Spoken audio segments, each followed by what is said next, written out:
Film Jumbo sekarang udah 7 juta lebih ya? Iya 7.500.000. 1 juta penonton aja tuh kita waktu itu merasa mustahil mas. Waktu pertama kita ngumumin mas, jadi bener-bener hanya judul sama sebuah film oleh Rian Adriandi. Sebelum ini semua terjadi, sebelum aku lahir, sebelum filmnya jadi, itu sudah tertulis sebenarnya. Ini film pertama. Jadi pas keluar 60.000, buat aku tuh banyak. Tim marketing, ya mas 60.000 mas. Terus gue, tuh dikit ya gitu. Sebelum kuliah pun aku pernah tuh mencoba membawa ide animasi ke beberapa produser. Pertanyaannya selalu sama. Emang ada sukses story-nya? Ketika Mas Angga dan Visinema itu manggil aku, Visinema mau coba bikin animasi, mau nggak lo jadi sutradaranya? Mas, tapi belum ada sukses story-nya loh. Ya udah, mau nggak jadi sukses story-nya? Sangat pengen banget mamaku tuh melihat film ini. Tapi ya qadarullahnya 2022 mama wafat. Jadi pergilah aku umroh di 2023, papaku bilang kayak, itu udah di sini loh. Ngapain minta yang kecil-kecil? Allah tuh maha besar. Minta aja semua itu. Aku lihat ada notebook itu kan. Pas tiba-tiba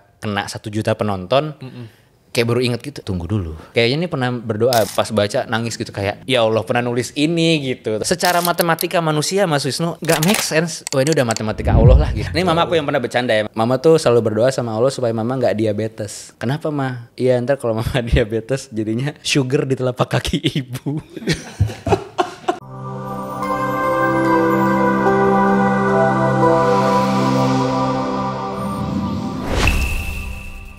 Sedikit demi sedikit. Oke, assalamualaikum warahmatullahi wabarakatuh. Balik lagi. Waalaikumsalam warahmatullahi wabarakatuh. Itu radio banget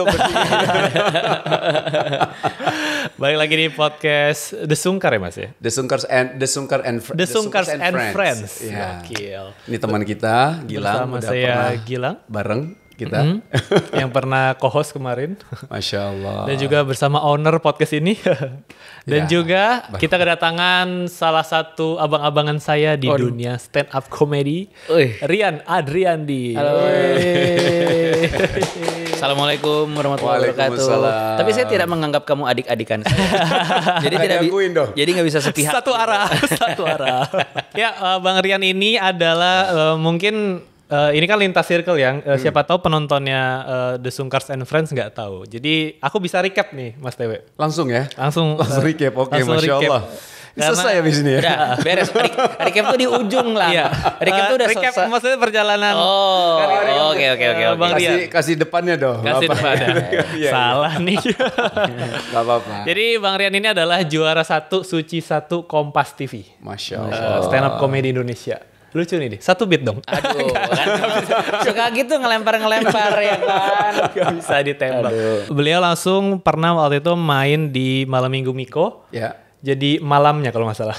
Oke, bukan minggunya ya. Bukan. Jadi Rian di situ ya. Ya jadi Rianto Martino. Iya, habis itu di season 2 nggak lanjut. Nggak lanjut. Karena kuliah ya. Kuliah. Kalau di Wikipedia kalau nggak salah kuliahnya di Institut Teknologi Rochester kalau nggak salah. Betul. Ya kan di Wikipedia begitu. Teknologi ya di Wikipedia. Kamu udah ini ya stalking ya. Stalking, Oh, iya benar. ITR gitu ya. Jurusan animasi. Dan kenapa Bang Rian ini spesial di mataku karena waktu itu kupikir Bang Rian ini stand up komedian biasa, Mas. Ternyata dia itu adalah ilustrator. Waktu itu aku kaget banget gitu loh. Kapan? Kagetnya sampai... Kaget. Wah kaget. Aduh. 2014 ada salah satu fan art ya sebutannya ya. Iya. Salah satu gambar Mas Rian, Bang Rian ini di Facebook dia itu gambar Iron Man sama Disney Princess lah ada salah satu. Aku kaget banget ketika Waktu tahun berapa itu? 2014. Udah lama banget udah itu. lama ya. Lama 2014. banget.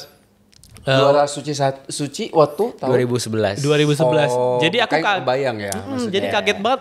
Dia udah lucu, bisa gambar kayak main bowling gitu. Main bowling.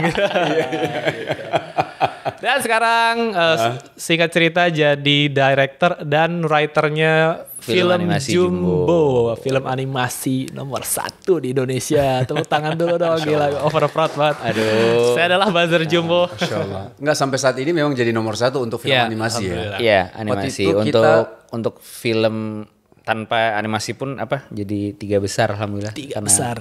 Saya akan menjadikan ini menjadi nomor. Udah recapnya selesai. Sudah. Oke, terima kasih sudah mengundang saya. Mungkin pertama nih, jadi kalau yang pertama mungkin pengen nanya sama Rian. Iya. Rian gimana sih perasaannya ya? Iya. film Jumbo sekarang udah 7 juta lebih ya? 7 juta berapa ya? 7.500.000 lah sebut lah. Iya 7.500.000. 7.500.000 Ini kita lagi syuting pasti ada yang nonton kan? Iya benar. Bertambah terus ya insya Allah ya. Ya insya Allah. Perasaan lu gimana Yan? Dengan Ya film ya Jumbo pasti, ini sih bener-bener luar biasa sih sebenarnya. Iya udah, ya maksudku udah ibaratnya aku udah sampai di titik ini nggak lagi nggak mau lagi mikirin ini angkanya akan sampai berapa ya gitu. Udah aku pasrahkan aja gitu, ini mau berhenti di berapa juga aku udah bersyukur banget gitu. Jadi kalau pertanyaannya adalah rasanya seperti apa, kami setiap hari sama tim tuh bersyukur aja gitu. Udah aduh alhamdulillah terus gitu, karena ini bahkan 1 juta penonton aja tuh kita waktu itu merasa mustahil Mas, kayak bukan sesuatu yang kita, ya maksudnya kita sangat berharap besar ya, tapi sudah menyiapkan hati, sudah menyiapkan perasaan kalau itu nggak sampai. Udah ada mitigasinya sendiri gitu ya. Sebenarnya mitigasi meregulasi rasa aja gitu. Kan memang kita melihat data historisnya juga Mas Wisnu, performance dari film animasi di Indonesia seperti apa, dan memang seiring kita waktu itu membuat film Jumbo, kita kan juga mempelajari penontonnya. Jadi memang kita juga masih mempunyai kalau boleh dibilang persepsi mungkin ya, yang bukan hanya di Indonesia, di luar negeri pun, bahwa film animasi itu hanya untuk anak-anak. Sehingga memang data historisnya jarang banget film animasi itu penontonnya tinggi di weekday. Jadi biasanya di weekend aja. Ketika anak-anak libur, orang tua bisa bawa. Jadi hampir nggak ada tuh kayak orang pulang kantor nonton animasi gitu. Ya mungkin ada yang beneran ngefans sama film animasi, jadi pulang kuliah menonton animasi, tapi sedikit banget lah gitu dalam konteks industri ya, sedikit banget gitu. Nah itulah kemudian yang kita coba, aku bilang sama Visinema Studios, kalau gitu aku pengen coba dobrak itu lah, maksudnya artinya kita patahkan persepsi itu bahwa film animasi tuh bukan hanya buat anak-anak. Mungkin ya visualnya bisa lucu, bisa menggemaskan, tapi sebenarnya dia bisa punya makna kok secara cerita yang orang dewasa bisa nikmati juga, bisa jadi sebuah experience juga gitu. Nah akhirnya itu yang kita ramu dari awal, dari bentuk cerita gitu, bahwa harapannya adalah ini harus 4 kuadran penonton, laki-laki, perempuan, tua, muda. Jadi itu di mindset kita menulis tetap dengan pemikiran bahwa orang dewasa juga harus mau ke bioskop gitu. Karena pertanyaannya kan mungkin sederhana ya. Iya anak-anak punya konten bagus. Iya. Tapi kalau kita pengen anak-anak punya konten bagus, masih bikin anak-anak juga. Pasti harus orang dewasa dong ya kan. Dan siapa sih yang punya buying powernya, yang bisa beli tiket bioskop kan bukan anak-anak, orang tua, orang dewasa, pendamping semuanya. Jadi itu yang kita pikirkan gitu selama membuat film animasi ini, dengan harapan bahwa ya nanti ketika nonton dirayakannya ya 4 penonton tadi, 4 grup penonton tadi. Terus ini mungkin ya Allah kasih aku perasaan ya, dari awal tuh aku bilang, tapi kayaknya ada satu hal lagi deh yang aku pengen coba gitu. Kayaknya penonton Indonesia kurang teredukasi deh bahwa film animasi itu sangat jauh berbeda cara pembuatannya sama film live action. Kita sebutnya live action buat yang bukan animasi. Artinya industrinya memang sangat sedang berkembang dan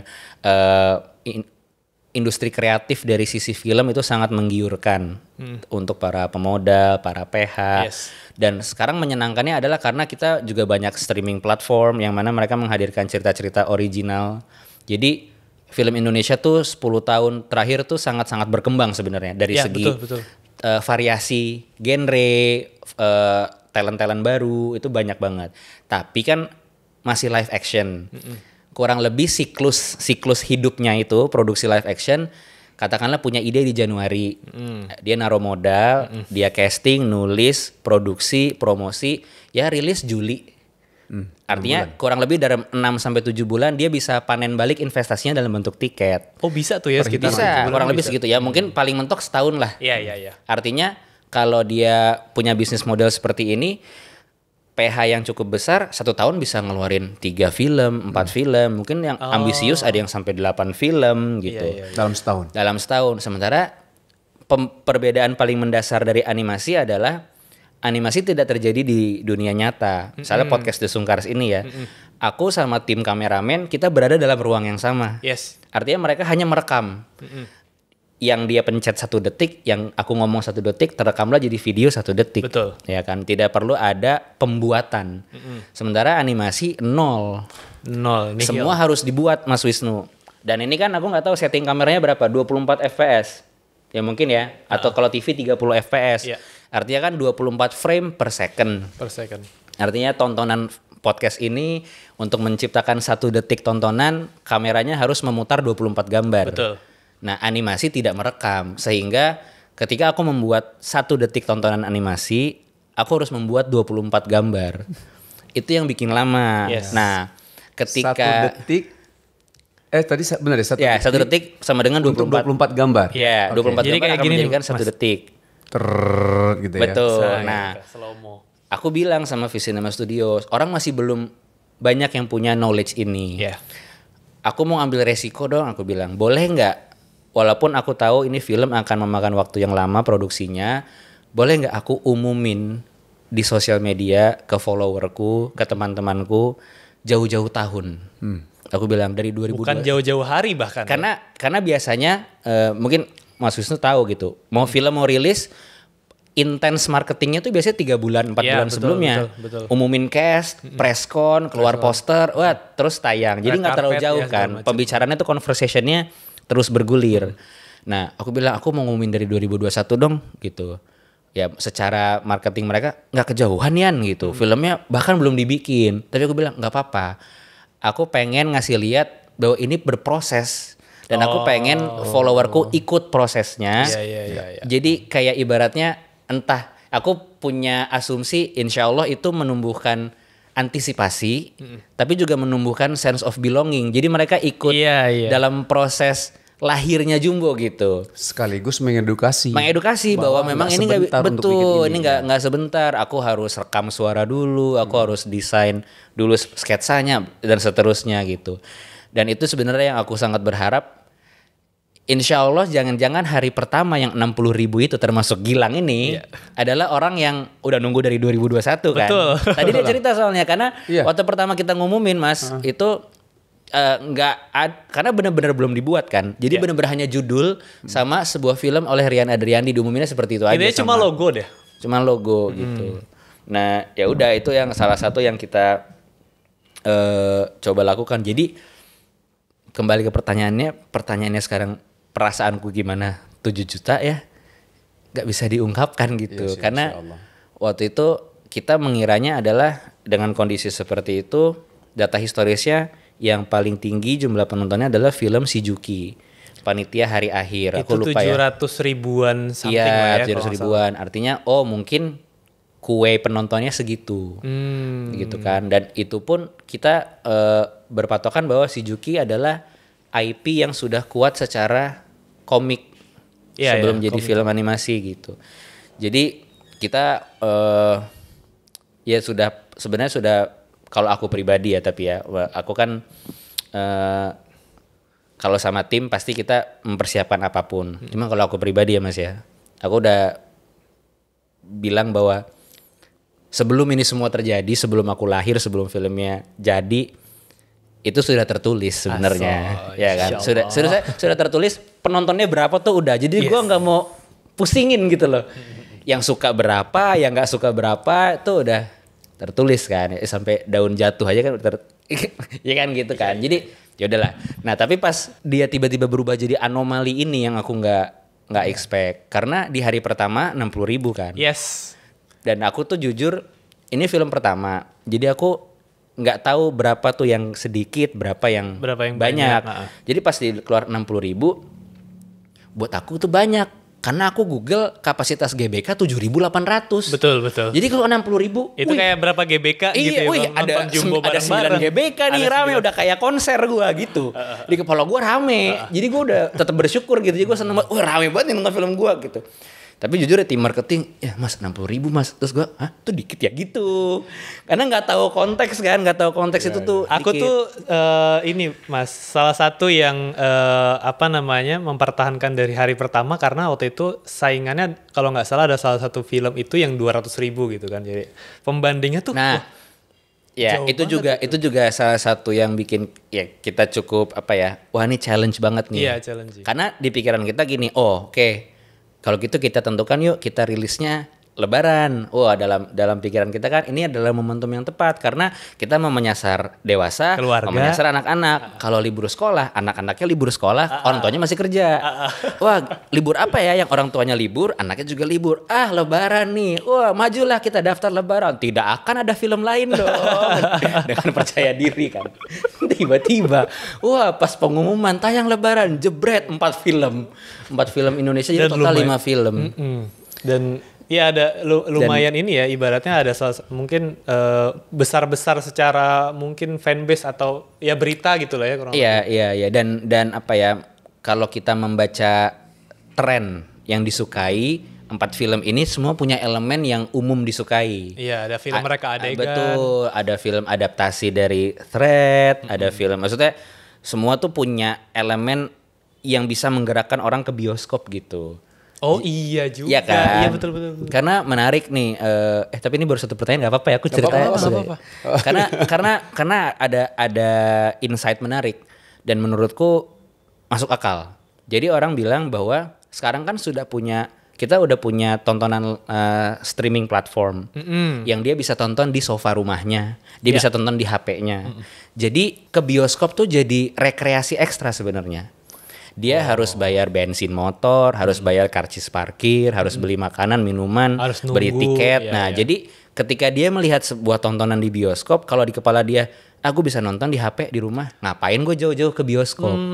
Jadi banyak yang bilang bahwa dia ke bioskop tuh pengen merasakan experience. Jadi ibaratnya kalau bisa dibilang udah kayak masuk wahana ya. Iya. Jadi seneng tuh nonton film sedih banget yang beneran bisa sampai gini. Yes. Kalau marah sama karakternya, misalnya mohon maaf karakternya selingkuh, dia bisa cubit temennya karena dia gemes, atau dia horor dia bisa ngumpet. Jadi komunal gitu.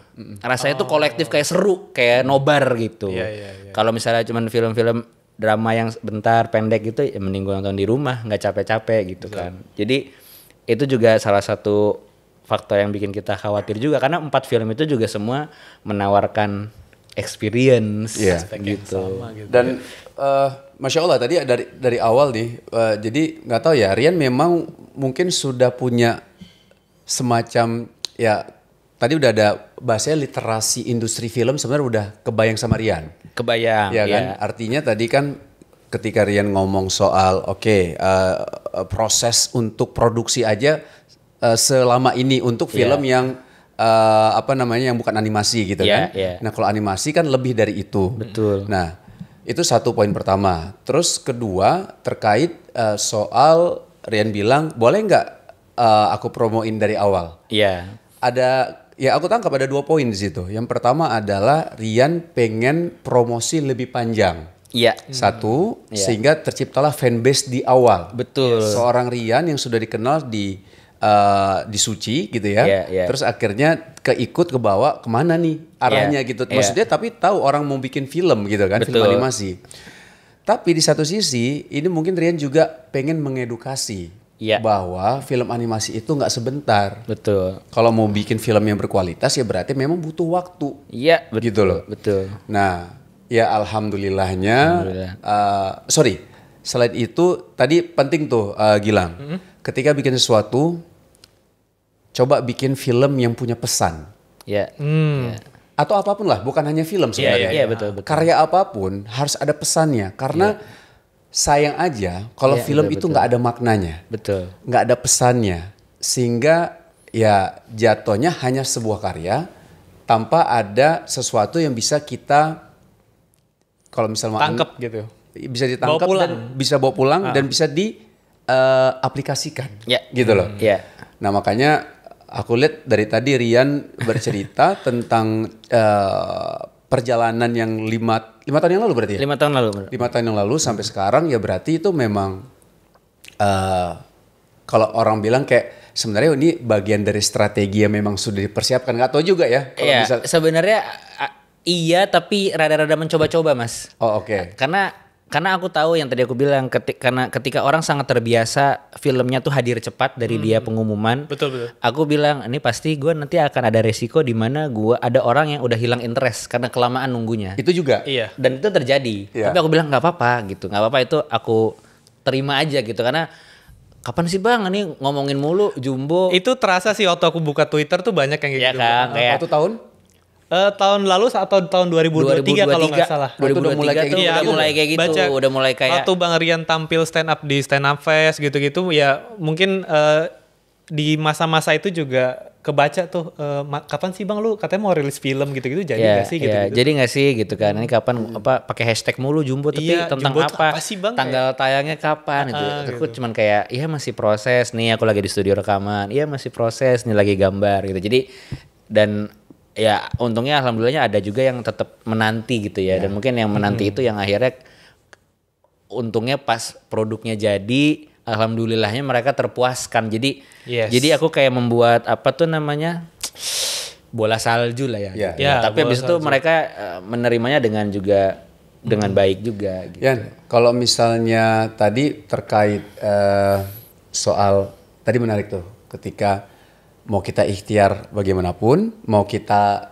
eksekusi bagaimanapun semaksimal mungkin ini sudah tercatat penontonnya. Betul. Itu kan sebenarnya kalau di dalam agama Islam itu tauhidnya luar biasa. Bahasanya iman kita bahwa percaya segala sesuatu itu memang takdir dari Allah. Betul. Gitu kan? Nah, ini agak sedikit nyangkut dengan soal Rian menulis list doa. Semacam doa ya. Bukan doa. semacam, emang bener doa ya. List doa yang Rian tulis habis itu berdoa di depan Ka'bah. Iya. Itu boleh ceritain nggak tuh? Boleh. Aduh, jadi kasih konteks dulu ya kenapa aku umroh sebenarnya. Jadi kalau nangis di stop, kalau tiba-tiba nangis di stop aja ya. Insyaallah enggak. Nanti aku ikut nangis juga. Jadi kan memang aku sangat dekat sama almarhumah mamah. Ibuku gitu dan memang beliau yang selalu mendukung lah semua bentuk cita-cita. Jadi dari aku umur 4 Mas Wisnu, Mas Gilang aku bilang aku pengen jadi kartunis gitu. Dan nggak pernah maksudnya gini dan nggak pernah disanggah atau dilarang atau oh ya itu kenapa. Jadi aku disuruh cari tahu kenapa aku pengen jadi itu dan terus didukung aja gitu. Yang mana sebenarnya mereka juga ayah ibuku juga justru kaget cita-citaku tidak pernah berubah. Dia kira itu omongan anak umur 4 aja karena baru selesai nonton kartun. Iya. Tapi kemudian ternyata masih ya keinginanku untuk bercerita masih ada segala macam sampai akhirnya dalam ya singkat cerita dikasih rezeki sama Allah ya sekolah dapat beasiswa itu kan akhirnya ketemu sama Visinema Studios Ketemunya di mana, Rian? jadi gini Mas kan aku pas kuliah aku tuh mungkin karena ini ya ini ceritanya agak kemana-mana nggak apa-apa. Karena animasi ini adalah sesuatu yang sangat lama aku dambakan. Ketika aku akhirnya belajar di Amerika dapat beasiswa itu, kan aku melihat semua yang selama ini aku nggak tahu belajar di mana. Tiba-tiba ada infrastrukturnya, perpustakaannya lengkap dan segala macam. Jadi aku sangat excited. Membagikan apa yang aku pelajarin. Jadi aku share di Twitter gitu loh. Gue baru tahu ini buatnya gini loh. Jadi selalu di share gitu. Jadi kalau mungkin Gilang udah follow aku lebih lama, aku dalam tanda kutip aku bacot banget soal animasi. Iya. Sangat-sangat benar. talkative lah gitu. Wah, nggak bisa nahan gitu, excitementnya gitu. Tapi ada ini gitu. Jadi sering cerita. Nah, ternyata oversharingku di sosmed itu tentang animasi dinotis sama Mas Angga Dwi Mas Sasongko. Yang mana udah punya Visinema Pictures. Kemudian dia mau bereksplorasi bercerita lagi lewat medium animasi. Ya memang udah lagi-lagi udah tercatat kan gimana ceritanya dia bisa temu Twitterku gitu. Waktu itu sudah ada Visinema Animation atau belum? Oh, belum.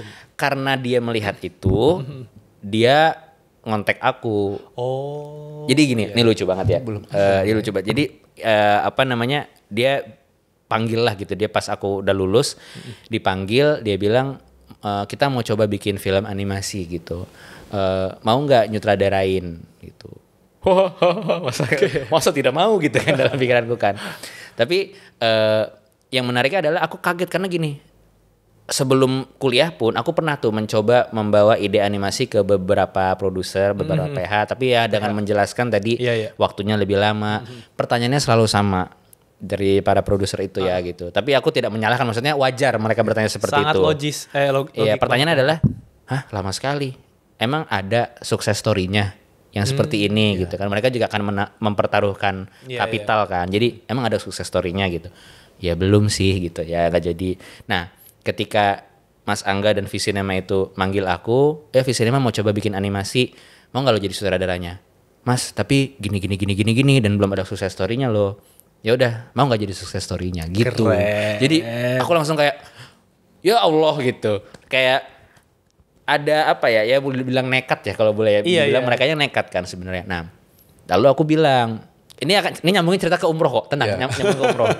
Aman. Aku bilang, oke, Mas, Visinema ini udah sangat hebat bikin film. Sekarang mau bikin film animasi. Tolong jangan dianggap ini berbeda ya. Dia memang nama belakangnya aja animasi, tapi tetap film. Jadi tolong treat produksinya, kasih saya tim film. Aku butuh editor film, aku butuh proses skenarionya pembuatan film. Bahkan film animasi Jumbo tuh yang aku sangat bersyukur adalah kita punya DOP. Jadi kita pakai director of photography, kita pakai cinematographer, walaupun pakai komputer, tapi beliau yang bantu, namanya Mas Arnan Pratikto, beliau yang bantu aku, lensanya ini, lightingnya begini, itu jadi aku punya orang yang menjaga sinematografinya gitu. Nah, terus abis itu kemudian muncul pikiran, muncul perasaan, aduh kalau gue akan menghabiskan 5 tahun dalam satu project doang, kayaknya kalau gue gak punya resonansi personal sama ceritanya, kayaknya gue gak kuat deh. Gue perlu fuel, gue perlu bahan bakar dari dalam yang membuat cerita ini tuh buat gue penting diceritakan. Kalau gak ada keterikatan juga. Gak ada keterikatan personal tuh kayaknya agak berat gitu. Jadi aku bilang, Mas Angga boleh gak selain menyutradarai, aku menulis juga. Oh ya silahkan gitu katanya. Ya udahlah, jadi aku banyak sekali walaupun karakter Don itu bukan aku ya, tapi dunianya tuh banyak sekali dipengaruhi memoriku sebenarnya. Kayak aku ingat rasanya bermain di seumur segitu, kemudian segala macam. Dan aku sangat pengen banget mamaku tuh melihat film ini gitu. Sangat banget pengen melihat bahwa cita-cita anakmu dari umur 4 ini ternyata tidak berubah dan diizinkan sama Allah jadi ini gitu. Tapi ya qadarullahnya 2022 mama wafat karena udah sakit wafat. Nah kemudian ini wafat di tahun 2023 ayahku ngajak badal umroh atas nama mama. Jadi pergilah aku umroh di 2023 bertepatan dengan kalau di film tuh praproduksinya udah beres. Jadi skrip udah beres, rekaman suara udah beres, bener-bener mau masuk ke produksi. Jadi udah mau start animasinya doang gitu. Yang mana aku tahu itu proses yang akan sangat panjang, akan sangat melelahkan, akan sangat bolak-balik gitu ya. Nah, kebetulan karena dapat waktu untuk umroh sebelum produksinya mulai, lagi di kamar hotel kan gitu. Terus itu kan notebook yang di kamar hotel tuh yang ada pensil dekat telepon gitu loh. Ya ada merek hotelnya kan. Betul, merek hotelnya. Terus ya papaku bilang kayak itu udah di sini loh katanya gitu. Udah di sini berarti udah diundang. Nggak semua orang bisa sampai sini gitu. Ngapain minta yang kecil-kecil katanya. Allah tuh maha besar kata ayahku gitu. Minta aja semuanya. Terus aku lihat ada notebook itu kan. Ya udah aku tulis spesifik aja. Dan itu kan kalau fotonya lihatnya persis di makam Ibrahim sama di Multazam. Terus ya dikasih tahu sama mutawifnya kan, titik ini yang mustajab. Yang paling mustajab. Ya udah. Terus aku sebenarnya tulis itu hanya untuk pengingat aja gitu. Saya pengingat bahwa pernah berdoa di sini gitu. Dan itu fotonya udah kesimpan di memori aja, nggak pernah kayak apa? Aku liatin, aku patokin, ayo Allah mana nih? Udah nggak gitu, kayak udah gitu. Terus ya udah pulang, jalan semua segala macem. Ya itu pas tiba-tiba kena 1 juta penonton, kayak baru inget gitu. Tunggu dulu. tunggu dulu nih gitu. Nggak, karena kok yang terjadi berbarengan dan ada beberapa hal selain penontonnya naik gitu ya. Terus kayak Visinema animationnya jadi dikenal apa segala macam gitu kan. Terus aku baru kayak tunggu dulu. Kayaknya ini pernah gitu. Kayaknya ini pernah berdoa. Baru aku cari, aku kan kalau di handphone kan bisa cari per bulan gitu kan. Betul, jadi aku cuma ngetik 2023 Makkah gitu. Apa namanya? Di galeri. Bulan kamu umroh itu. Iya, kayak 2023 Makkah tak gitu. Terus foto pertama yang itu, so kayak pas baca nangis gitu kayak ya Allah pernah nulis ini gitu. Terus ya udah, jadi aku sebenarnya ngepost itu lebih kepada pengingat sesama saudara seiman ya, maksudnya. Yang ngerjain Jumbo kan bukan hanya muslim, betul. Rame-rame, tapi untuk yang kita yang beriman gitu aku ingetin kayak wah ini karena buatku ya, apalagi yang membuat ini possible gitu, karena secara matematika manusia Mas Wisnu ini nggak make sense jumlah penontonnya dari hari ketiga tiba-tiba 3 hari sekali 1 juta. Iya, aku. Kamu lihat kan patternnya kan? Dari tanggal 7. Aku menyaksikan dari hari ke-7 1 juta. Hari ke-11 2 juta. Hari ke-14 3 juta. Kayak wah ini udah matematika Allah lah gitu. Jadi aku kayak, aku tuh selalu komen, Bang Rian siap-siap bikin materi stand up ya. Jujur ya, aku mungkin ya pelajaran juga, aku nggak boleh terlalu bermain-main sama janji ya. Jadi tuh aku kan waktu aku bilang promonya dari jauh-jauh hari.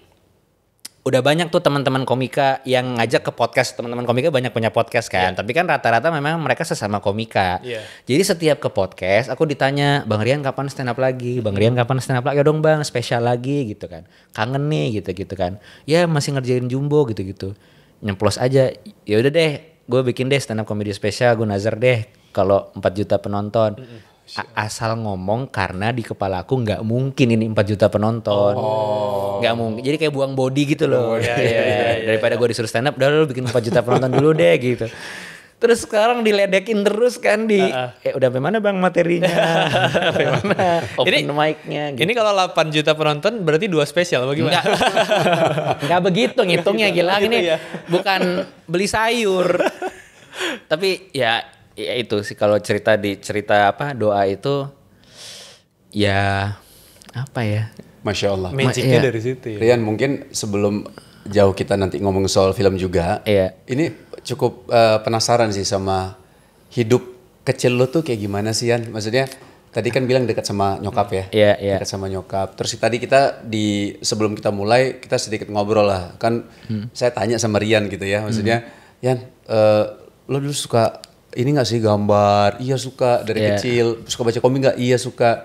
Nah saya juga bilang sama Rian, kok anak gue juga gitu loh Yan gitu. Oh biarin aja, maksudnya biar inilah ya, terusin aja gitu. Nah maksudnya gimana sih kehidupan Rian dulu tuh gimana sih? Maksudnya kan ya udah pernah cerita gak sih Rian tentang kehidupan kecil Rian? Nggak terlalu dalam sih. Nggak terlalu dalam. Ya boleh sih. Jadi aku tuh anak tunggal. Nggak punya kakak adik dan keluarga mamaku tuh besar banget dari nenekku ya, dari mamaku. Masya Allah anaknya 13. Masya Allah. Ya orang dulu. Ya orang dulu anaknya 13. Mamaku itu anak nomor 8. Oh gitu. Nah lalu dari pernikahan mamaku sama ayahku, aku tuh lahir 8 tahun setelah mereka menikah. Jadi cukup lama gitu. Artinya ketika sepupu-sepupuku udah pada besar, aku tiba-tiba adik sepupu yang paling kecil. Nah, ketika itu kita kan kalau lebaran tuh ngumpul di rumah nenek ya gitu. Dan juga rumah nenek tuh, rumah omaku tuh karena dulunya menampung 13 anak, ketika sudah menikah jadi banyak kamar kosong. Nah, jadi di rumah itu tuh kakak sepupuku yang misalnya kayak SMA kadang-kadang suka nginep di situ dan segala macam. Aku pun juga waktu ayah ibuku kerja belum bisa punya mbok lah ya, belum bisa punya babysitter, dititipin di rumah oma. Nah, disitulah aku terekspos influence kakak-kakak sepupu. Salah satunya komik, video game apa. Jadi aku memang agak tua gitu seleranya. Oh karena terinfluence kakak sepupu. Jadi kayak musiknya tuh era kakak-kakaknya, kakak sepupu gitu. Jadi kayak agak tua lah gitu. Komik Tiger Wong, tahu nggak lo? Enggak. Tiger Wong. Pernah tahu? Kayak pernah denger Tiger Wong. Pernah denger doang. Ada komik apa? Ya Google aja deh. Ada komik yang digambar, wah gini banget. Komik Tiger Wong. Tiger Woods. Habis itu ya Asterix, Obelix, ya, kayak tahu. Gitu. Ya pokoknya yang dijual di lapak-lapak pinggir gitu loh, komik-komik gitu. Master Q, Mr. Q tau gak sih? Nggak tahu ya. Ya pokoknya gitulah. Nah, masa kecilku akhirnya ini dulu kan pakai kertas karbon. Oh iya, jadi tahu. dari tracing ya bang, disaling gitu ya. Iya, jadi karena jadi rumah oma tuh dulu jadi tempat banyak hal. Salah satunya juga ada om aku merintis usaha, bikin kantor di situ. Kayak gini lah. Ada satu ruangan jadi kantor, sebenarnya bekas kamar jadi ada kantor. Podcast juga. Oh iya udah. Nah di situ banyak banget kan namanya kantor ya, banyak banget kertas HVS. Oh iya. Ya, kertas HVS, ada banyak apa. Jadi aku belum sekolah kan, jadi Bang Rian melihatnya seperti harta karun yang gue bisa explore. Iya gitu. Jadi abis ngelihat apa si kakak sepupu pulang bawa komik apa, ini edisi terbaru gitu. Ya gue contek pakai kertas karbon, gambar kayak gitu. Jadi awalnya contek dulu pakai kertas karbon. Nyontek dan kakak sepupuku juga maksudnya belum jago banget, tapi mereka ada beberapa yang membimbing gitu lah, kayak enggak gambar rambut tuh gini. Biar nggak bimbang ya. Yes, dibimbing biar nggak bimbang. Iya. Nama Anda Bambang? Tapi ya begitu. Masa kecilnya sebenarnya lebih kepada keluarganya besar tapi dekat gitu. Apa keluarga apa sih bang? Manusia? Enggak, maksudnya dari mana? Sumatera? Sumatera Barat. Padang ya? Iya, jadi kita keluarga besar yang sering ngomong karena kita semua sesumbar. Iya.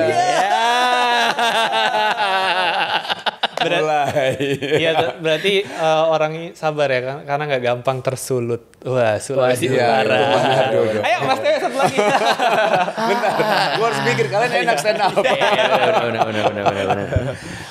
Lagi mikir.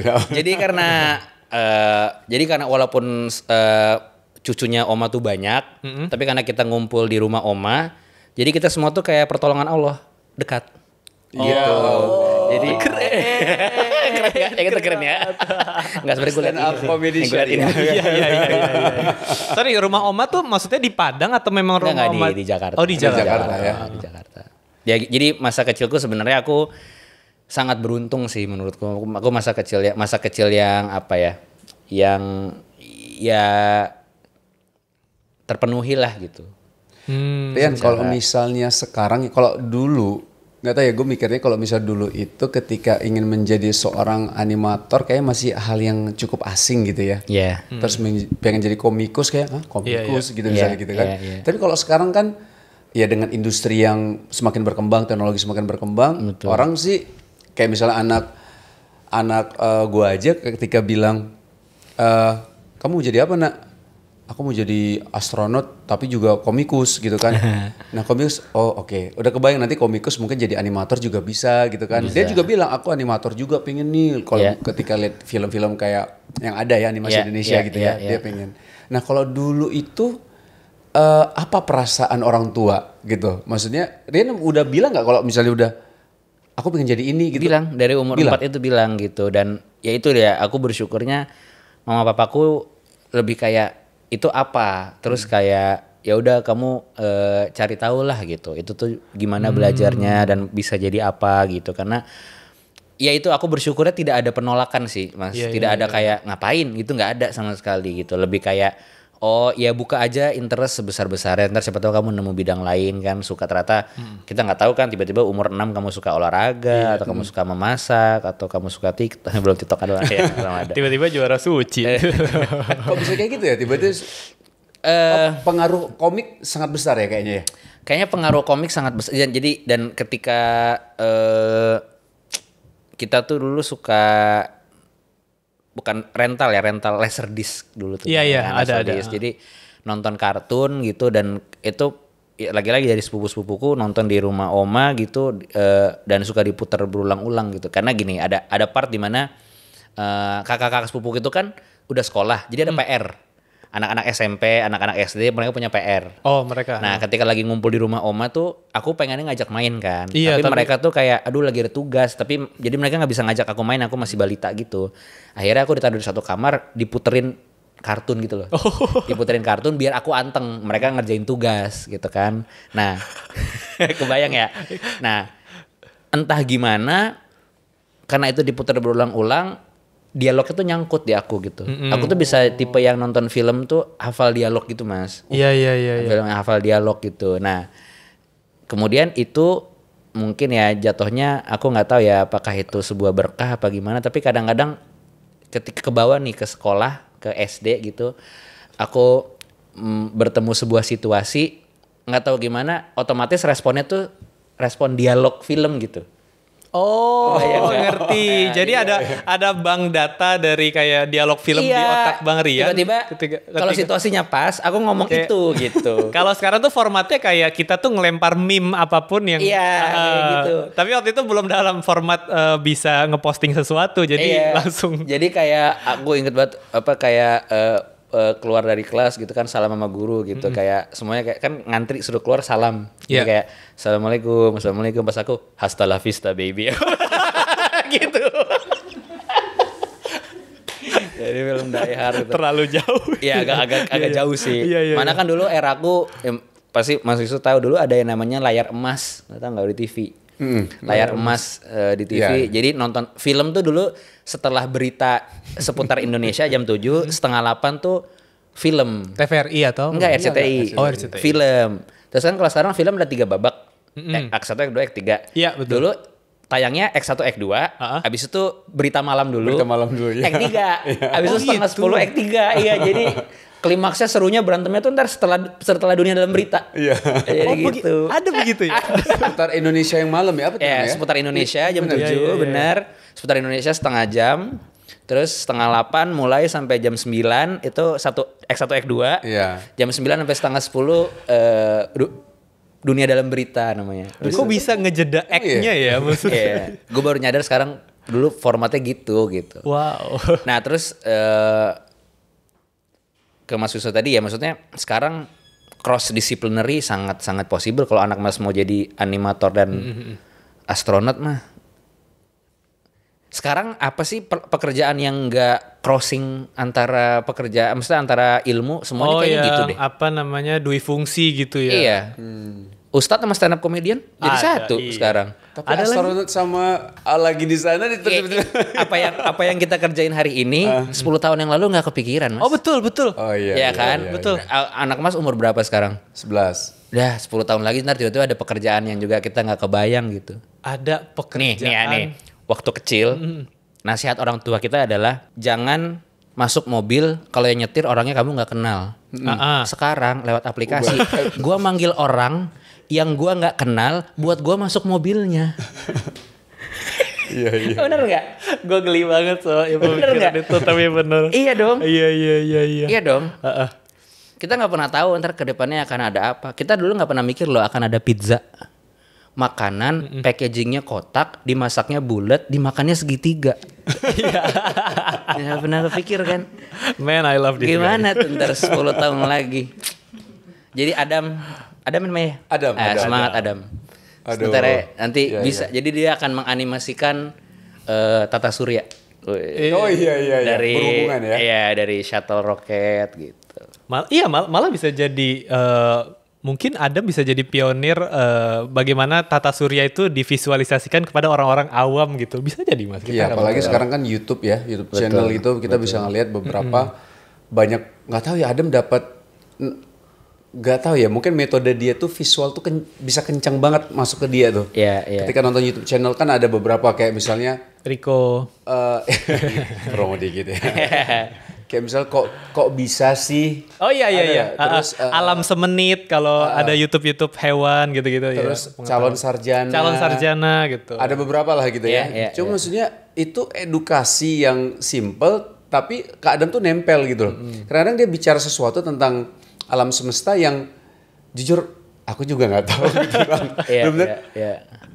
Abi tahu nggak gini-gini? Bentar Abi, coba cek dulu apa tadi ngomong apa gitu.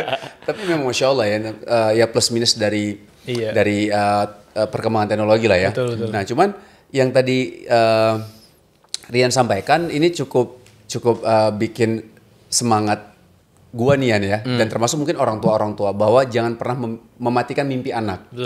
Gitu ya. Artinya ketika dia punya mimpi, ya sudah jalankan, tapi kamu harus bisa jadi yang terbaik di situ. Betul. Mungkin kayak gitu ya. Gak apa-apa, terserah kamu. Yang penting tidak melanggar secara syariat gitu ya. Tapi kamu menjadi nomor 1 di situ. Gitu. Betul. Masya Allah. Iya. Rian, ini jadi kalau misal ngobrol tadi Rian ya, ini jadi bingung nih. Komika iya. Stand up iya. Animator iya. Penulis, ya maksudnya writer juga kan. Writer cerita. Sutradara iya gitu. Tapi dari tadi kita ngobrol, mungkin nggak tahu ya, teman-temannya nyadar apa enggak, Rian itu banyak memasukkan nilai-nilai value secara religi tuh kental loh. Tentang takdir, terus ya. Tadi bercandaannya juga pertolongan Allah sangat dekat. Itu kan Masya Allah. Ya nggak lah. Nah sebenarnya ada influence apa sih? Itu datang dari mana tuh ya? Iya datang dari mana tuh Rian? Apakah dari dulu? Apa karena ya kita tahu Sumatera Barat itu kan orang Minang tuh dekat sekali dengan agama gitu. Betul. Apakah memang pengaruh dari dulu? Sepertinya iya, menurutku iya gitu, karena memang terutama mungkin ayah ibuku memang aku bersaksi lah gitu, mereka taat gitu. Jadi dan itu dari nenek ya, maksudnya semuanya ketika ada Ramadan ya kami berkumpul bareng, tarawih bareng gitu. Jadi memang dari kecil ya maksudnya praktik ibadah tuh sudah dilakukan gitu. Tapi memang ya tentunya mungkin namanya pencarian ilmu dan segala macam ya aku pernah dari fase jauh lah gitu, maksudnya jauh dari pemahaman gitu, jauh dari pemahaman, tahu tapi sebatas ritual gitu. Oh iya, jadi lakukan tapi nggak ada dari hati, juga nggak ada keterikatan gitu. Jadi aku tuh seperti mencari perjalanan dari spiritual jadi spiritual. Ini. Ya, aku suka banget sama Gilang gitu, Mas. Kayak wordplay. Bisa, aku suka wordplay. Aku suka wordplay gitu. Tapi sebenarnya apa ya? Mamaku tuh selalu ya semua ajaran agama harus dilakukan gitu, yang wajib gitu ya. Jadi kayak ya agak maksa, tapi aku bersyukur sekarang. Jadi kayak di rumah tuh kalau lagi di rumah harus berjamaah sholatnya kayak gitu kan. Terus dan aku sampai sekarang ingat banget nih, kayak ini aku cerita ya, ini pesan mamaku soalnya. Keren. Dan berkesan banget. Aku tuh pernah kayak ngantuk, capek, tapi harus isya gitu kan. Terus mamaku bilang, aku bilang, udah isya, sholat isya gitu. Terus kayak terus aku nanya gini, emang diterima kalau Rian capek kayak gini, setengah ngantuk terus Rian tetap sholat gitu? Sorry, itu di umur berapa? Udah gede lah, udah stand up lah, udah stand up gitu. Sempet ada gitu lah gitu, kayak pengen tidur gitu ya. Terus mamaku ngomong, gimana ya, bahasanya itu adalah tetap aja lakukan, karena gini, ketika kamu udah letih, udah capek, tapi kamu tetap jalanin, maka itu yang paling ikhlas. Karena iya nggak sih? Karena betul. Karena bahasa Inggrisnya you do it for the sake of Allah aja. Sebenarnya lo udah gak punya, bukan yang lagi pengen minta harta, bukan yang lagi pengen minta sembuh. Sesuatu, ya betul. Semata-mata memang karena sudah diwajibkan gitu. Jadi kalau lo udah capek, lo tetap wudu, lo tetap sholat, insya Allah itu yang dianggap, maksudnya itu ibadahnya karena Allah aja gitu. Itu membekas banget gitu. Nah terus aku tuh sedih banget sebenarnya Mas, karena ya tiba-tiba mama dipanggil kan, mama dipanggil. Terus aku tuh merasa banyak banget belum berbakti dengan cukup, gitu. Nah, terus mencari berbagai cara, sementara aku tahu bahwa udah nggak mungkin mama balik. Aku juga nggak mungkin nyusul tiba-tiba sekarang gitu kan, gitu. Terus agak kaget ya aku barusan. Nah, dan ini mama papaku tuh ternyata dari dulu punya satu guru tafsir gitu, yang aku sebenarnya nggak pernah terlalu ikut sesi mereka kalau mereka lagi ngaji gitu ya. Tapi beliau biasa tuh ngajak menenangkan aku gitu. Waktu itu aku sedang berduka banget gitu ya, berduka banget karena udah di umur besar,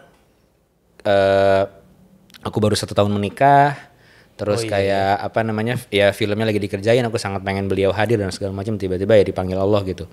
Terus ahli tafsirku gini, aduh ayatnya aku takut salah ya, tapi setiap jiwa akan merasakan kematian, ya kan? Dia ngasih aku ayat itu. Kemudian beliau nyuruh aku fokus di kata zoikotul maut. Zaikotul. Ternyata kata zoikotul itu kalau diartikan rasanya tuh bukan feel, tapi taste.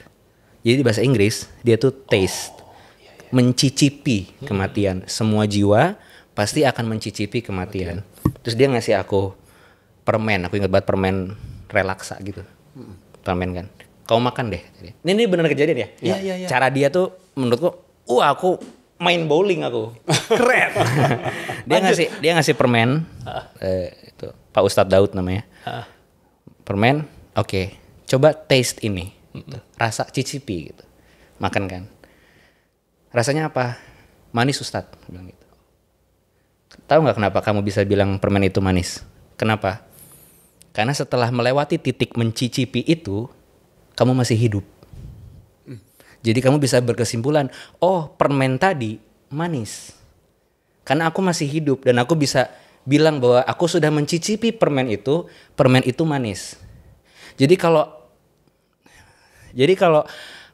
Allah tuh nggak mungkin berfirman kata-katanya itu ada yang kosong. Karena kan tidak ada keraguan di dalamnya. Iya. Artinya kenapa secara grammar Allah berfirman dengan kata zoikotul gitu kan. Mencicipi kematian. Jadi aku diajak berpikir bahwa mama kamu sudah mencicipi kematian, tapi dia sekarang lagi hidup. Hanya aja di beda alam. Mama kamu sekarang udah bisa ngomong, oh mati rasanya gitu. Seperti aku bilang tadi permen rasanya manis.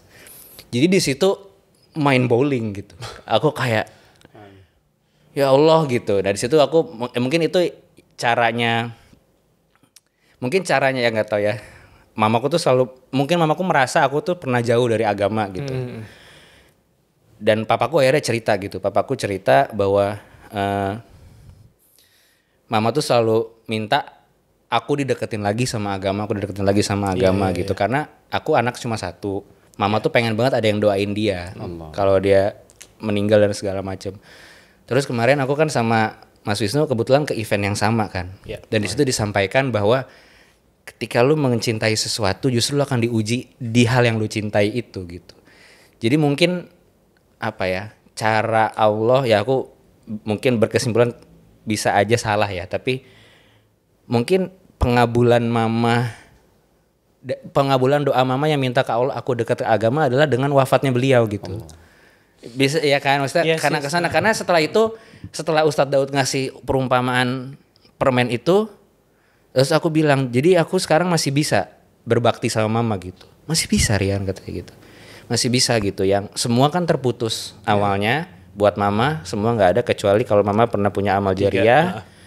Dan yang menarik adalah selagi-lagi secara tata bahasa kita suka wordplay kan. I love wordplay. Doa orang tua tidak akan tertolak untuk anak, ya kan?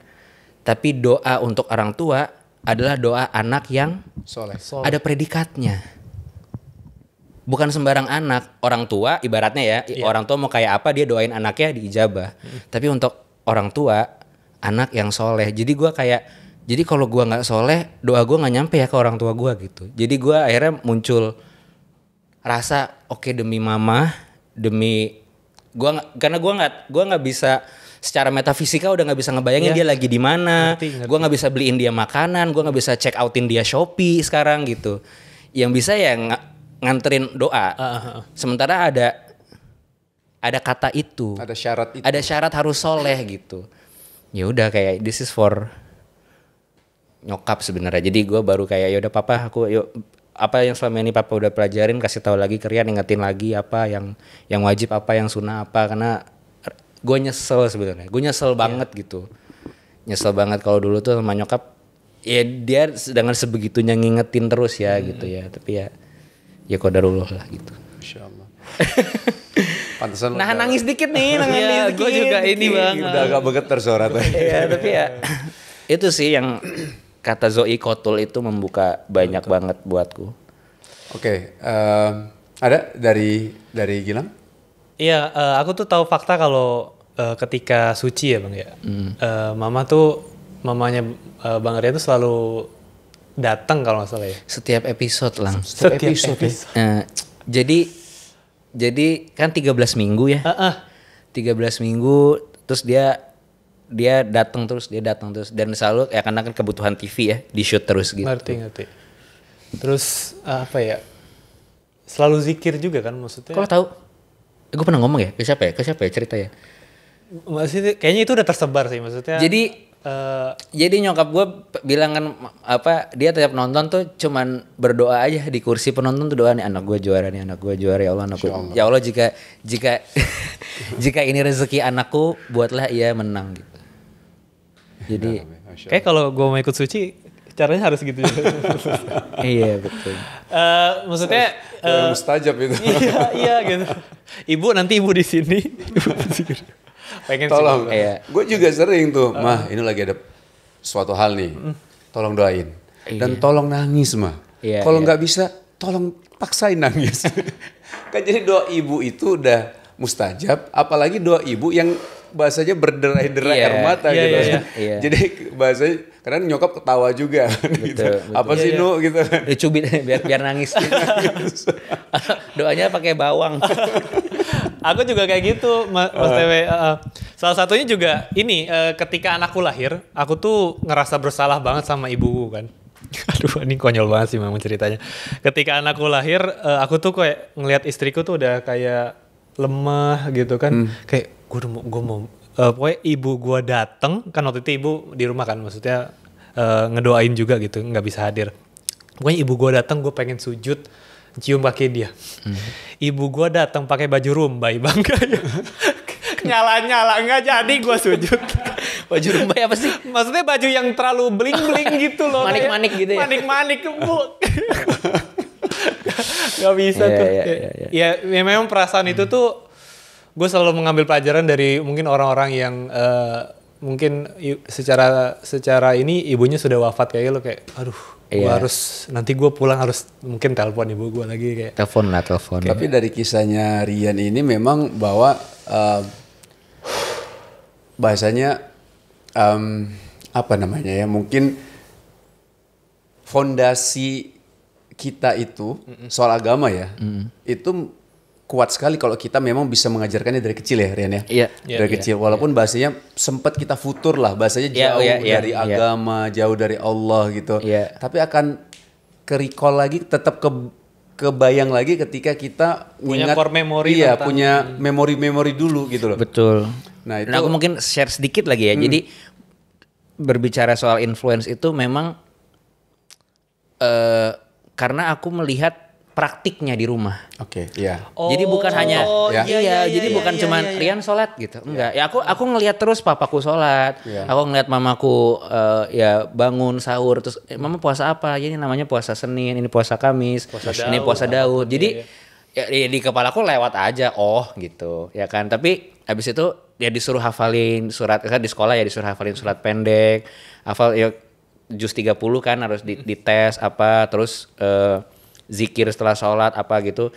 Jujur dulu mungkin kalau dilihat lagi ya mungkin seperti puzzle gitu ya. Sama seperti kondisi aku sama sepupuku ditaruh di sebuah ruangan, diputerin kartun, nangkep kartun. Aku di rumah setiap hari ngedengerin mereka ngaji. Jadi kerekam walaupun aku nggak tahu arti ayatnya Mas. Jadi Al-Insyirah hafal, Al-Zalzalah hafal, tapi nggak tahu arti. Jadi kalau sholat tuh ya aku bisa mengakui sholatnya dulu kosong lah. Tahu rukunnya ya kan segala macam ini bacaannya ini gitu. Jadi udah muscle memory. Iya kalau papa bacain surat apa mulut bisa ngikut. Bisa gitu. Ngikut gitu. Misalnya beliau lupa ya kita bisa ngasih tahu ayat berikutnya kan. Tapi jujur artinya nggak tahu gitu. Ya baru setelah itu sekarang kayak ibaratnya udah punya muscle memory. jujur ya aku pas tahu arti-arti per ayat gitu tuh lebih nyesel sih kayak tahu gitu dari dulu gitu. Karena apa ya? Kayak Robbana la tu'akhidna in nasina itu indah banget ya, kayak mintanya tuh ngerayu gitu. Ya kan, bukan kayak ya Allah uang kan, nggak gitu, kayak bener-bener ngerajuk gitu bahasanya. Jujur Bang, ketika ketika aku masuk circle stand up, aku tahu perjuangan nulis tuh susahnya kayak apa. Aku malah lebih jauh mencintai Al-Quran tuh kayak apa, karena aku ngerti maksudnya inti pesan tuh bisa sekeren ini gitu loh. The best writer in the universe. Iya, the whole universe. Pencipta writer bahkan. Dia bahkan. Iya kan, kayak bahasa iya benar-benar. Iya kan? Benar. Karena kita tahu bagaimana caranya susahnya planting suatu pesan makna gitu ya. Yeah. Terus di callback lagi wah, kalau tahu Ustadz Noman Alikan tuh udah the best banget dia bahas. Kan ada yang pernah Masya Allah ada aku tapi udah lupa, ada yang pernah nge-mention ke aku di sosial media, ternyata ada analisanya gitu, kayak Al-Quran tuh kalau dibedah tuh dia sebenarnya kayak dari kecil mengerucut ke besar gitu. Habis itu jadi terus per ayat itu sebenarnya kayak lapisan bawang gitu loh. Jadi kayak ayat paling tengah di Al-Quran tuh sebenarnya kayak apa gitu deh, aku takut salah ya, tapi pernah ada yang menggambarkan betapa struktur Al-Quran tuh sangat-sangat indah banget gitu. Iya. Ya gitu. Tapi ya gitu, maksudnya aku sekarang mungkin ya itu udah ditanam dan disebar kejadiannya sama Allah seperti itu. Maksudnya aku mungkin punya memori menghafal kalau ngedenger ya dengan kartun tadi gitu, tapi ternyata itu juga tuh terjadi di bacaan sholat dari ayahku, dari papaku, dari mamaku. Jadi kayak mulai tahu gitu. Masya Allah. Ya banyak yang sebenarnya ini memang udah diajarkan sama bahasanya pakar parenting, guru-guru para ustadz ya, bahwa memang keteladanan itu efeknya lebih besar daripada hanya sekedar memberitahu gitu kan, secara verbal gitu. Memang itu ya bahasa ilmu para ulama kan seperti itu gitu ya, mencontohkan gitu. Bahkan kan Nabi Muhammad SAW ya kan, karena keteladanan beliau Sallallahu Alaihi Wasallam itu kita jadi ya Allah, kita pengen kayak gitu ya, pengen berusaha kayak gitu tanpa harus ya beliau tetap memberikan kita ilmu gitu. Tapi dengan gabungan itu kan jadi kuat ya jadinya. Nah, satu lagi yang mungkin aku soal keteladanan Rasulullah ya Sallallahu Alaihi Wasallam. Aku tuh suka sedih sebenarnya belakangan ya, ketika misalnya gini, ya beliau mah Rasulullah, pasti akhlaknya begitu. Gue mah orang biasa, nggak mungkin gue bisa kayak gitu. Aku sering banget dengar kayak gitu. Maksudnya kebayang kan ada orang yang ngomong kayak, gue sih nggak mungkin ya sesabar Nabi Muhammad, gue sih nggak mungkin ya. Selalu suka dengar kayak gitu, bahwa memposisikan diri kita, betul beliau manusia paling mulia, tapi aku percaya kan beliau diutus sebagai rahmatan lil alamin. Iya betul. Dan semua teladannya harus kita contoh. Aku percaya nggak mungkin Rasulullah nyontohin kalau dia nggak yakin umatnya bisa. Oh betul, karena bukan rahmatan lil muslimin kan maksudnya. Iya, bukan cuma buat muslim doang. Betul. Buat seluruh. Jadi aku kadang-kadang pas kalau setiap baca kisah atau baca riwayat gitu ya, kayak memang secara nalar manusia, Masya Allah, nih manusia hatinya gini banget ya gitu, kayak possible nggak ya gue gini gitu. Tapi kemudian ada suara itu bahwa tapi beliau pengennya gue begini gitu. Pasti beliau percaya gue bisa. Kalau enggak beliau nggak akan memerintahkan, nggak akan mencontohkan gitu. Ya nggak Lang? Iya. Kalau di lingkungan, gue terlalu emes sama kata-kata lu sih kayak. Iya kan, bener kan, maksudnya logikanya sih menurutku gitu ya. Jadi itu tadi kita usahakan yang terbaik aja lah gitu. Kalau di lingkungan circle-nya stand up, sering nggak bahas-bahas kayak gini? Yang jawab tadi ya, yang jawab. Nggak, maksudnya kan teman-teman ada beberapa anak stand up yang ya kadang-kadang DM-an sama gue, Rian ya. Karena kajian musyawarah. Iya, kajian musyawarah, kita terus ngobrol lah beberapa hal. Bang Rian ikut kajian musyawarah? Ya ntar WhatsApp gue aja. Beberapa hal gitu kan, maksudnya poinnya gue kadang-kadang karena selama ini kan secara Ya kita lihatnya kan dari sosial media kan. Di sosial media orang kocak, lucu segala macam. Ternyata ketika ngomongin agama ada satu hal yang ketika Masya Allah ya dia kayak gini ya, kayak gitu. Nah kalian sebenarnya kalau misalnya lagi nongkrong selain bahasanya lucu-lucuan ya, tapi pernah ngomongin yang serius nggak sih? Maksudnya seriusnya tapi bukan hal yang dunia ya, tapi tentang akhirat gitu. Aku sih belum pernah kayaknya ya, belum. Oh belum ya? Baru pernah mengalami itu sama Pras Teguh. Di PWK. Karena kita berdua mengalami hal yang serupa. Sama-sama dari Minang, sama-sama kehilangan ibu. Itu aku menawarkan bikin podcast berdua. Nah, judulnya apa? Padang Piatu. Oh, aku pikir malah double Minang. Double meaning dong. Ya benar juga, Padang Piatu double Minang, iya. Tapi kalau aku sih pengalamannya pernah ngobrol yang seperti ini sama Pras Teguh. Oh, Masya Allah. Mungkin sekarang sama Gilang nambah 1. Apa nih? Makasih Bang. Kayak obrolan-obrolan lewat jam 12 malam sih Mas. Oh, gitu? Maksudnya di komunitas masih. Di komunitas stand up tuh beberapa temen menganggap aku tuh kayak orang yang dia pengen tahu Islam tuh kayak apa sih gitu.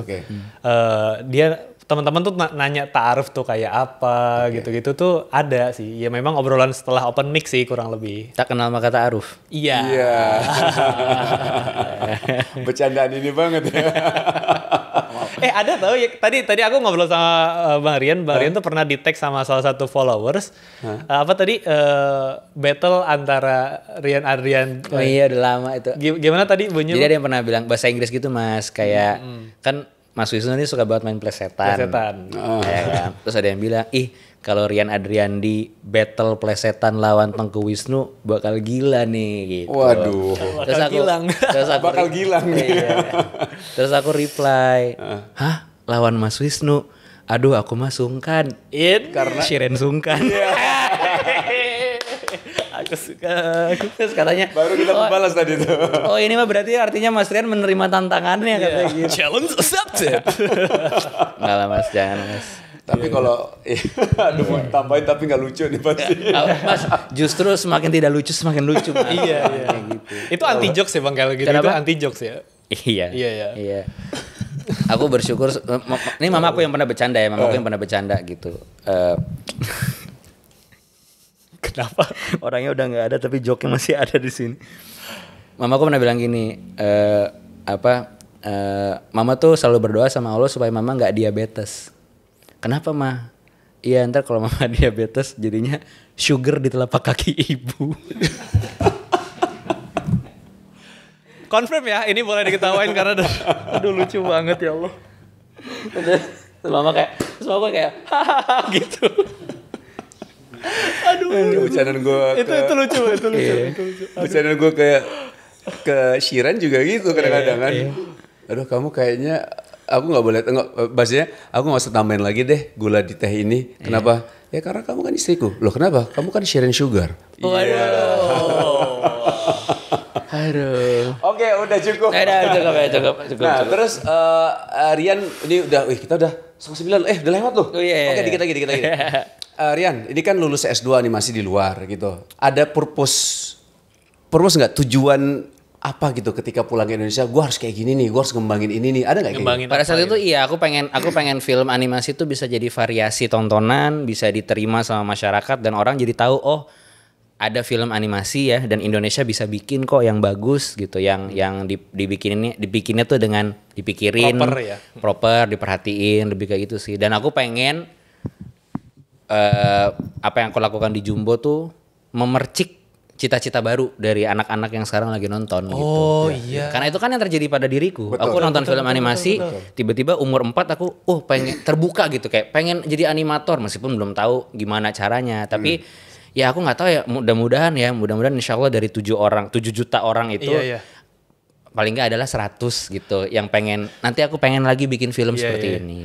Jujur anakku di komunitas stand up Indo cuma tahu 2 orang Mas. Kak Rian sama si Rigen.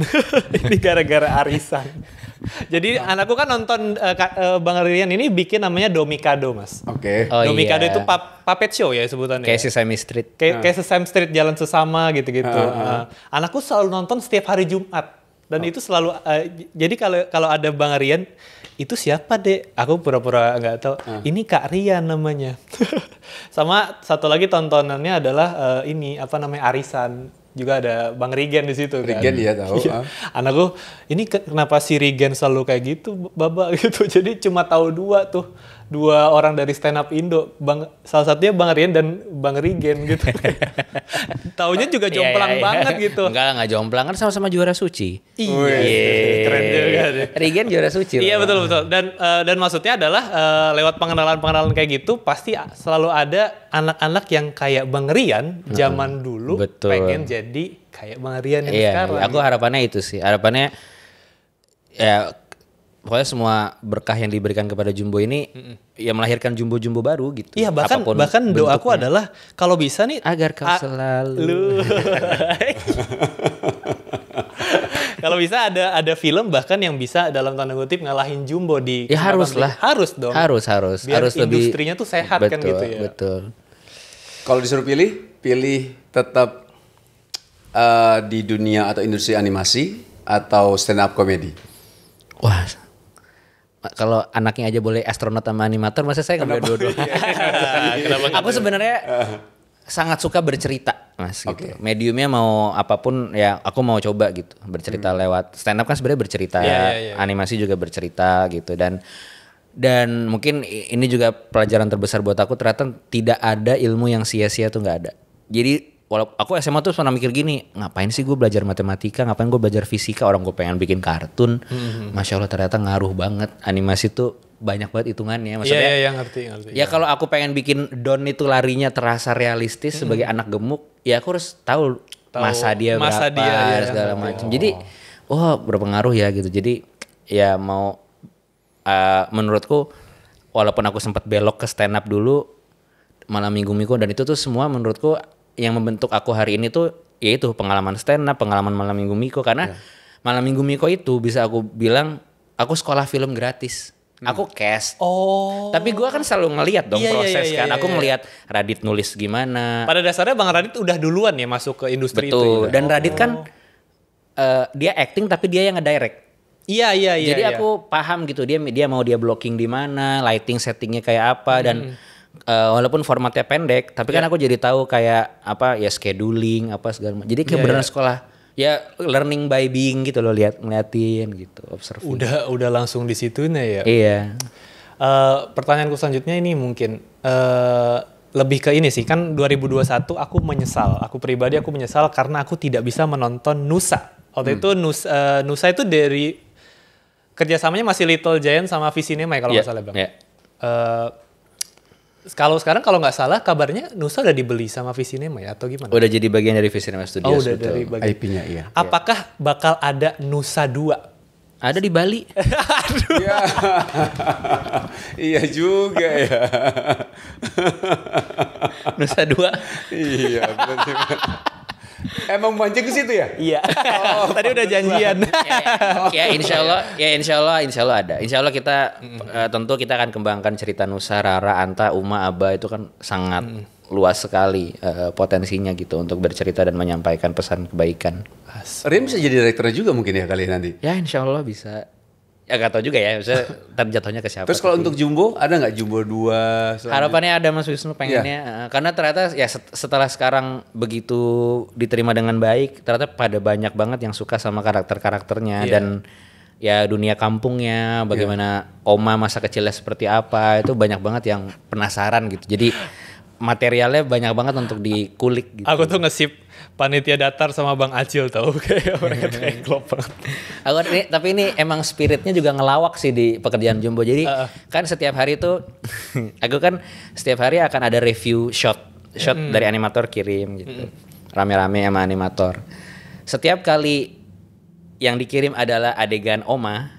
Terus satu ruangan pasti nyanyi Oma Don tiba, Oma Don tiba gitu. Karena shotnya Oma Don gitu. Man, I love this guy. Tapi kalau karakter-karakter itu inspirasi dari mana sih? Inspirasi dari banyak anak-anak seumur mereka dan seumur waktu aku kecil, aku ingat punya teman-teman yang kayak gitu. Itu kebayang bener, ini teman gue yang kayak gini nih, kayak gini. Iya. Gitu. Aib tuh ada bentuknya, ada Ata tuh aku ada kenal sendiri kayak apa orangnya. Tapi aku bikin untuk cerita itu ya, jadi bukan biografi sebenarnya. Cuman terinspirasi dari aku pernah mengalami berteman, cara bertemannya dan kayak banternya tuh ngobrolnya tuh nggak pakai konteks gitu. Jadi kayak misalnya si Nurman tertarik sama bunga matahari, ngomong aja tiba-tiba kayak lagi di luar. Iya, tiba-tiba belok ke sini terus balik lagi ke track gitu ya. Gitu kan sering banget. Jadi tuh aku banyak banget nulis dengan mengingat cara-cara teman-temanku dulu.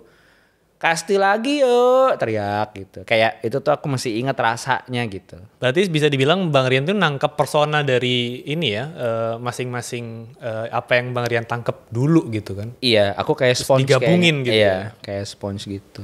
Oke, mungkin terakhir kali ya Lang ya, karena tadi janji kita udah lewat nih jamnya, setengah jam lewat.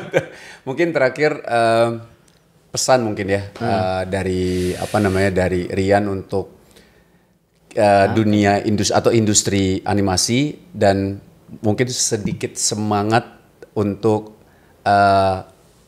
anak-anak yang memang gemar di dunia animasi, menggambar atau menggambar, hal-hal kreatif ya Bang. hal yang kreatif. Sekaligus pesan untuk orang tua mungkin. Pesan untuk orang tua yang anak-anaknya memang kayak Rian dulu gitu.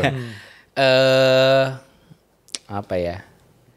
Pastinya terus kalau ada rasa ingin bercerita terus ceritakan gitu, karena ini pesan dari papaku sih, kayak kita kadang-kadang selalu fokus berdoa, pengen doa kita diijabah, tapi kita lupa kadang-kadang jangan-jangan kita bisa jadi doa orang lain yang terkabulkan lewat kita. Yes. Coba Lang, sorry. Bisa jadi ada doa orang terkabulkannya lewat kita. Allah mengabulkannya lewat kita gitu. Jadi misalnya ada orang doa, ya Allah semoga anakku punya tontonan yang baik. Misalnya gitu kan. Kita aku nggak tahu kan ada ibu yang berdoa. Yes, betul. Aku dijadikan jalan doa ibu itu terkabul. Yes, betul. Jadi dan bekerja dalam tim film itu nggak bisa nunggu mood, karena kalau yang nge-sketsa nunggu mood, yang bikin animasi nggak kerja karena nunggu dia. Kalau yang bikin animasi nggak kerja, yang nunggu lighting nunggu dia, gitu kan. Jadi ingatlah bahwa kita ngerjain itu tuh bukan buat kita, tapi buat orang. Oh iya gitu. iya. Buat orang gitu. Hasilnya tuh juga buat orang sebenarnya. Nah, kalau untuk orang tua ya menurutku diajak ngobrol lah, maksudnya ditanya kamu suka ini dari mana, dan yang paling penting menurutku bukan lagi how-nya, karena how itu selalu kan yang dipelajarin, yang dicari tahu adalah how-nya. Gimana sih biar lukisan gue realistis, gimana? Gue pengen bikin animasi ini, softwarenya apa? Gue pencet apa? How do I make this picture? How do I make this lighting? Tapi semua lupa nanya why. Kenapa gue harus bikin animasi ini sih? Kenapa gue harus bikin serial Nusa sih? Kenapa sih gue harus bikin Domikado? Kenapa sih harus bikin Jumbo? Ketika lu punya why, lu sadar ada satu masalah di dunia nyata yang karya lu tuh bisa menjawab itu, maka mau 5 tahun ngerjainnya meaningful, jadi nggak capek kosong gitu. Oh iya. Kayak lu kan capek kosong. Kayak gak capek kosong. Jadi menurutku itu sama tentu orang dulu mungkin bilangnya adalah practice makes perfect ya. Tapi sebenarnya nggak ada yang perfect juga gitu. Kalau kita ngejar karya, podcast gue harus sempurna. Kalau nggak sempurna, gue nggak akan upload podcast. Lu nggak akan pernah upload podcast. Karena ketika lu ngejar sempurna, nggak akan pernah tercapai. Karya seni itu nggak pernah selesai. Dia cuma pernah dilepas.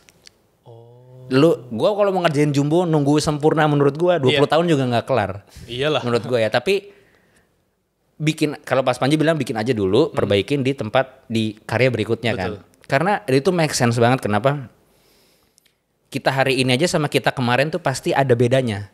Entah kita ketemu orang baru, ngelihat apa di jalanan baru. Jadi pengetahuan kita hari ini nggak mungkin sama kita yang kemarin. Lu mau bikin karya yang menurut lu semaksimal mungkin, se-perfect mungkin hari ini, dalam seminggu juga lu ngeliat karya yang itu kayak lu udah tumbuh pasti. Lu pasti udah pengen bikin yang lebih baik lagi gitu kan. Benar. Terus dosenku pernah bilang gitu bahwa practice bukan makes perfect, tapi practice mengeluarkan yang terbaik dari diri lu. Jadi dia mengilustrasikan ya Mas ya. Di dalam badan seorang tukang gambar, mungkin Adam juga, itu terkumpul ada nggak tahu jutaan gambar sebenarnya di dalam diri dia. Gambar yang bagus itu ada paling bawah. Di atas itu semua gambar jelek. Semakin cepat lu mengeluarkan gambar jelek, semakin gambar baik ini akan naik dan lama-lama keluar. Wow. Tapi lu harus keluarin tuh gambar jeleknya. Iya. Lu harus gambar dan lu harus terima, oh ya ini gambar gue masih jelek. Berarti ini masih lapisan atas, kayak nguras bak mandi gitu loh. Iya. Ya kan, sampai sisanya air bersih doang. Terus satu lagi, ketika sekarang di era sosial media di mana sangat mudah banget membandingkan diri ya. Kok gue gambar bagus-bagus yang nge-like 3 sih? Kok dia gambar ngasal yang nge-like 1 juta misalnya gitu. Iya. Itu tidak mendefinisikan lu sebenarnya. Bagus atau jeleknya. Ya. Karena lagi-lagi dosenku ngomong ke aku gini, bahasa Inggrisnya dia bilang, jangan khawatir tidak bisa menggambar seperti idolamu, karena kenyataannya idolamu tidak bisa menggambar seperti kamu. Jadi kayak kamu tuh udah punya signature original gitu.